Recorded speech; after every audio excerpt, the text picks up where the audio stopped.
Hi everybody, and welcome to another video of the channel. As you can see, I am in pretty good company right here. In front of me, I have a 1:4 action figure of Hannibal the Cannibal Lecter. And under the pretext of analyzing this figure, I'd like to talk to you guys a little bit about the cinematical masterpiece, which is Silence of the Lambs. 1991 was a year in which the Oscar Academy awarded 5 Oscars to this film. It won the Oscar of Best Film of the Year, Best Director, Best Adapted Script from a novel from Thomas Harris, Best Male Actor in a leading role, and Best Female Actress in a leading role also. So that is no smaller deed. As you know, it is not very usual for any film to win all the 5 main prizes in terms of Oscars, but this happened with this particular film. As consumers, as moviegoers, we are used to be extremely demanding, and sometimes we discard projects that take literally hundreds and sometimes even thousands of people to work together, and just because one of the details doesn't function, it kind of ruins the whole film. What we obviously see are the people who are in front of the camera. Sometimes even good actors are poorly casted for certain films. This undoubtedly wasn't the case in this case, because either Jodie Foster in her role and Sir Anthony Hopkins here in his role were absolutely fantastic in the way they portrayed their characters. Starting with Jodie Foster, the trainee, the FBI trainee, who is set with an impossible task. Now I clearly remember the last scene, one of the last scenes in the film, in which she is in pitch black and she's holding a pistol in her hand, and she is shaking so badly that she could hardly point the gun straight, and the killer, Buffalo Bill at the time, is wearing these night vision goggles in which he sees her but she doesn't see him, and the moment in which he is almost touching her first shoulder, then her face, that is suspense for me. I mean, that is so chilling. That is the type of situation that really gets you involved. The way she's shaking and trembling, the way she is reacting, that is absolutely grade A acting. I kind of remember the time in which I went to the movies to watch this movie. It was back in 1991, as I told you. We went to a film festival which has, since then achieved a certain level of notoriety, which is Fantasporto. And I remember going to the last session, so it must have started around midnight. So I'm pretty sure it ended at 2 a.m. or very close to that time. And when me and my friends, when we left the cinema, I remember it was in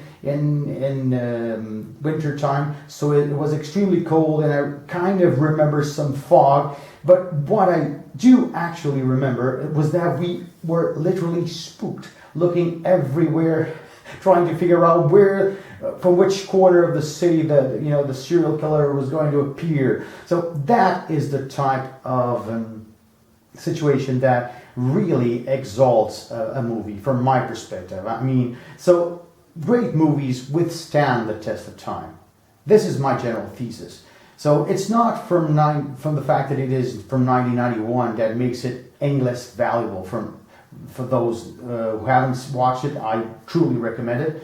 Obviously, I could be standing here rambling about a film from the 1930s and consider it a great movie, and I could be talking from last summer's previous blockbuster, and it's one of those empty situations which you generally amazed with the special effects and the CGI and whatever, but after a couple of hours it kind of vanishes into thin air. So the situation that I'm trying to illustrate over here is that basically good movies, kind of like any other piece of art, are timeless. And in this circumstance, some of the most iconic characters have been given to the world of cinema. So Hannibal Lecter, in all its splendor, the absolutely raucous, humor, the absolute pitch dark humor, the last joke of the movie when he phones Clarice, when Hannibal phones Clarice and says he's having a friend for dinner. I remember, all the people in the movie theater just cracking up, and big laughs, because it was such a iconic, yeah, that's perfectly grade A cinema for me, anytime, anywhere. Let me just tell you that the only preparation I did for this video was to watch Silence of the Lambs yesterday. That's exactly what I did. And I just very briefly searched Wikipedia for the year in which it was released, 1991. Otherwise, I did no research whatsoever. I just, wanted to take this figure out of its rightful place and show it to you. As you can see, it's a relatively large figure. It's from the 1 to 4 scale, which means roughly 18 inches. Here in Portugal we use the metric system, so I would say roughly 50 centimeters, something more or less like that. It has got no articulation whatsoever, except from the one which you can find on the neck. So it turns the neck from side to side. As you can see, it has difficulty in fixating the mask, the gag. I guess Hannibal just doesn't want to be gagged, right? And it has no articulation whatsoever. So why is it such a great figure for me? Because of its killer sculpt. I mean, it is absolutely accurate, okay?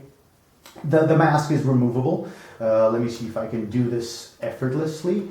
Okay, so the mask does come off. Okay, yeah, and you can actually recognize the face of Anthony Hopkins, a much younger version of him, okay, from that which we have today, of course. Okay, and you can see the mask, that iconic mask, which has definitely occupied its place in the Hall of Cinema Monsters. Okay, so one of the things that really appealed to me from this movie is that I've got this great ability to deal with fictional monsters, characters like Freddy or Jason or Leatherface. They're all just, over the top exaggerations. But to find a psychopath, clever as hell, someone who is able to enter your mind and make you do things that you don't really want to, that is really something else. Another thing that I really have to comment is that this figure is accompanied by phrases and from the original movie. Okay, so let's see if the batteries still work. There is a small button on the back here. Good evening, Barry. The census taker once tried to test me. I ate his liver with some Fava beans and a nice Chianti.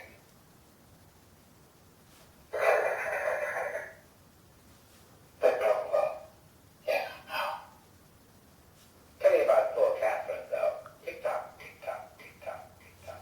Good evening, Barry. Okay, as you can see, it's got a movement sensor, okay, this tiny hole at the front of the figure, okay, every time it detects movement, there are some sentences from the film, okay, some of the iconic sentences that Anthony Hopkins says throughout his performance of Hannibal the Cannibal Lecter. I hope you've all enjoyed this video. Okay, I know I did. It's a blast commenting on these figures and the movies from which they originate. Okay, I will see you guys soon, hopefully. Bye bye, take care.